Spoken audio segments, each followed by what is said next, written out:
August 27th, 1993, Newfoundland. The small community of Portugal Cove, St. Philip's, begins to wake up. 29-year-old Kimberley Lockyer and her partner, Dale Worthman, wake up and begin preparing some breakfast.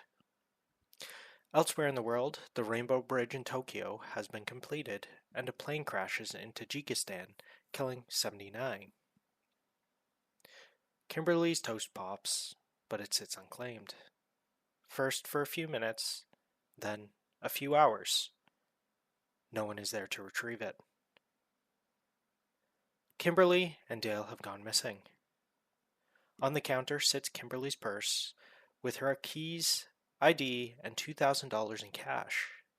Dale's wallet made its way to their car, parked in the driveway, but no further. The fridge sat full with groceries, and a number of unwashed dishes sat in the sink. It would take 13 years for their families to get answers. In the process, they would be betrayed, and there would be more questions than answers. Dale was the first to be reported missing. His parents reported him missing when he did not show up for work the following week on September 2nd. Shortly after, Kimberley was reported missing when she didn't claim her paycheck from the Airport Inn in St. John's, Newfoundland. When the police went to their home, they discovered the frozen morning routine. Early investigation efforts led nowhere. Neighbors, friends, and family had no idea what happened. The vanished couple would stay a mystery for years. Although the police always suspected foul play, they had nothing to go on. Further investigation revealed that Dale was associated with a motorcycle gang. For a while, police pursued this lead, but no connection between the gang and the disappearances could be made. Further clues resulted in investigating the Newfoundland ferry and bringing a cadaver dog from Ontario to help search nearby lakes and fields. Later, a $50,000 reward would be offered for clues leading to the couple's recovery. But still, nothing came of it. In 2006, the case would finally receive a break. 36-year-old Joey Oliver would provide police with a clue when he said he knew where the couple's bodies were. Police investigated the location and did find the bodies of both Kimberley and Dale. It took 3 days, but the couple's graves were found. They were buried in a single grave, one on top of another. They had been executed with a .22 caliber pistol. However, Joey was not confessing to the murder. While it had already been a 13-year wait, it would take 3 more years to result in some kind of conviction for the families. 3 years later, in 2009, Joey would plead guilty to the murders and be convicted of manslaughter.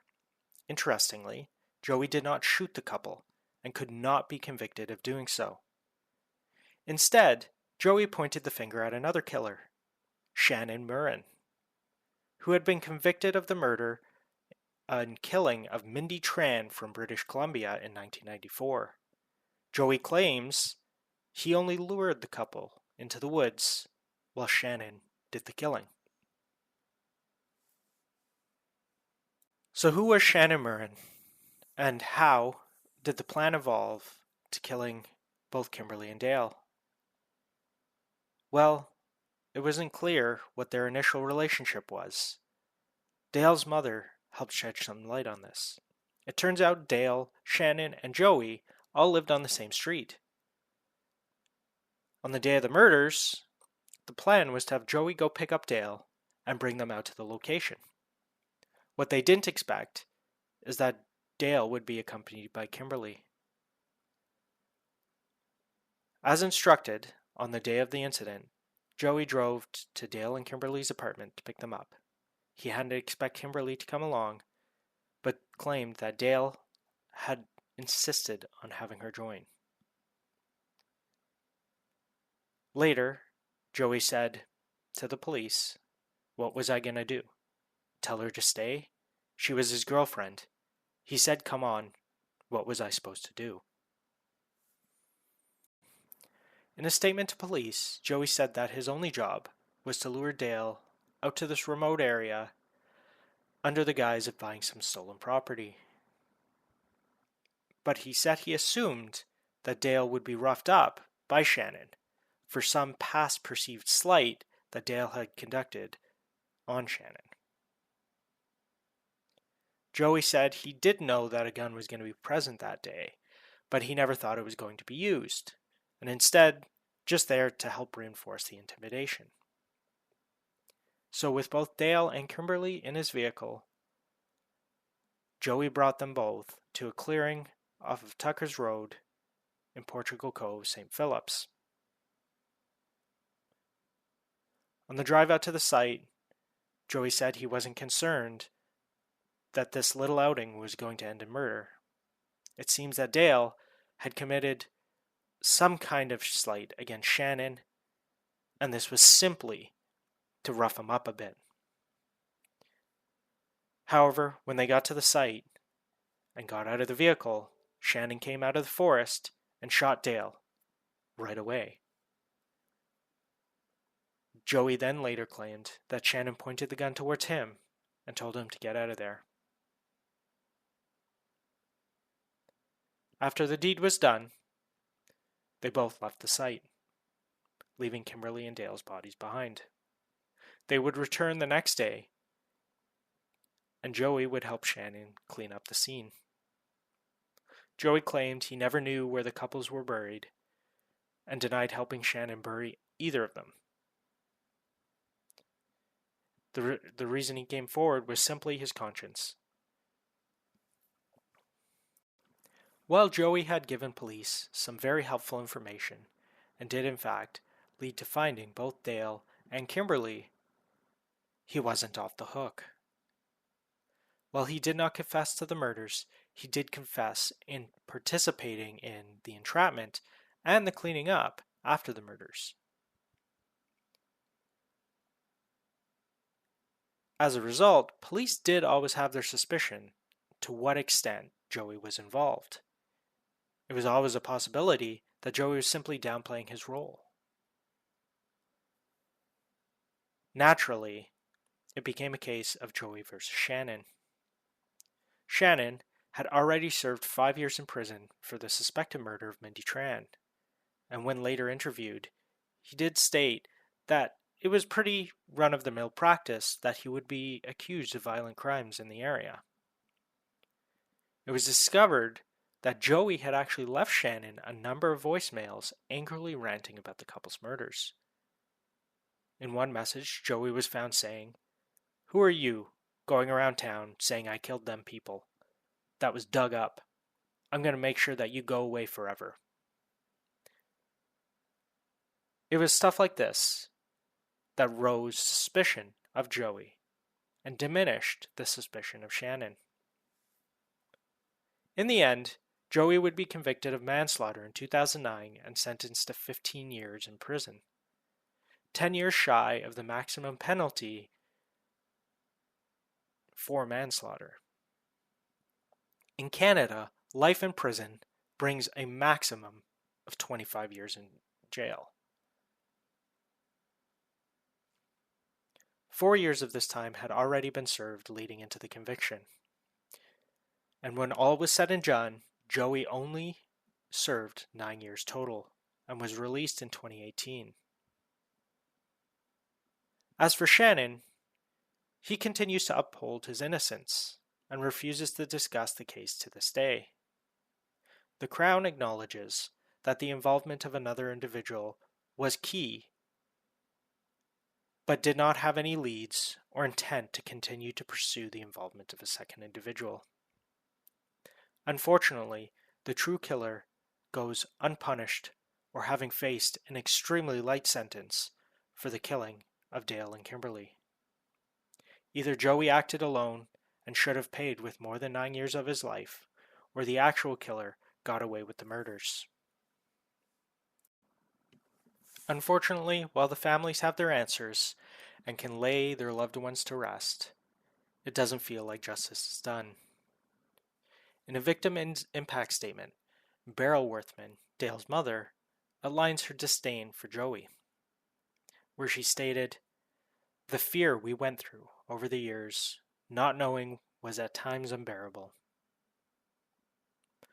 Joey Oliver watched us suffer all those years. He would come to our home and even bought a car off of my husband.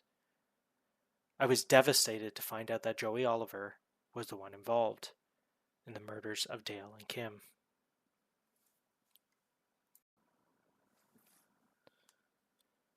This case seems a bit weird, and aside from my first two videos, this case is actually very well covered. There was a lot of existing media for it, but one of the less popular ones. This isn't one that I heard a lot of or really anything about growing up, whereas a lot of the other Canadian-centric murders I've heard a lot about. This case I decided to cover really because it was weird. It doesn't seem like the answers were solved, and it sort of seems like everybody gave up halfway through. And I don't want to diminish the role of anybody who put efforts into getting the case as far as it did, but it does seem like there was a lot on the table. It seems as though Shannon may not have been involved, or if he was involved, all the materials I read, it doesn't seem like a lot of investigation into Shannon was done. To me, it would be fairly easy to try and track down the murder weapon and figure out who owned it, look at fingerprints, see to what extent this may have been true or may not have been true. I know it was 13 years, but there's older cases where they pull out murder weapons and get answers off of them. It's a bit scary, especially being Canadian, knowing that our justice system, and this is of course no surprise to any Canadian, is a bit too lenient on those who are actually criminals and do stuff like this. I mean, Joey, to whatever extent he participated in this, directly contributed to the murder of two individuals and was simply given a 9-year sentence. Although 15 years on paper, but only served 9. I can't help but feel like if this had been in the US, he would have faced a lot harsher punishment, but he didn't.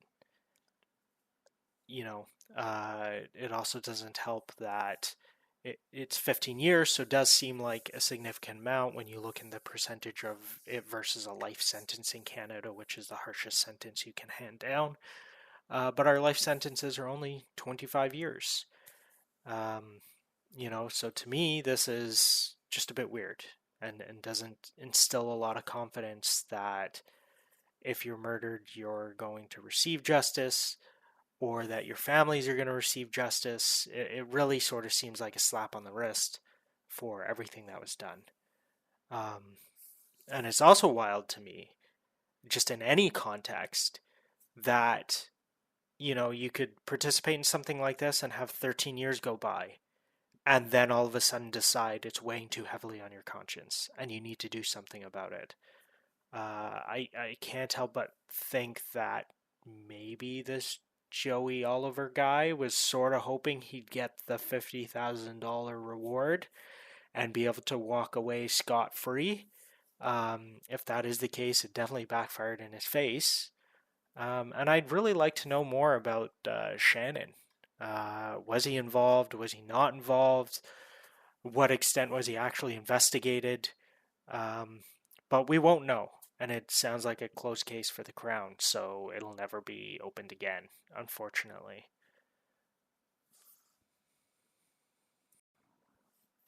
So again, thanks for watching. Sort of a shorter, quicker one this time around, and a little bit more of a well-known one. I have done sort of just two back-to-back accidents and wanted to do something a little different here. Because, as I say, I do want to cover, disasters, mysteries, and other historical elements, so I don't just want to keep doing one topic over and over again. Hope it gave you a bit of entertainment today. Like I said, there's lots out there on this topic, as there is, and definitely from people who are once again, more competent at talking to the internet than I am. So give it a listen if you're curious, if this one sparks some interest. Lots of podcasts on it, lots of news articles on it. Dive into it. All the sources that I use are in the description. And thanks again for watching.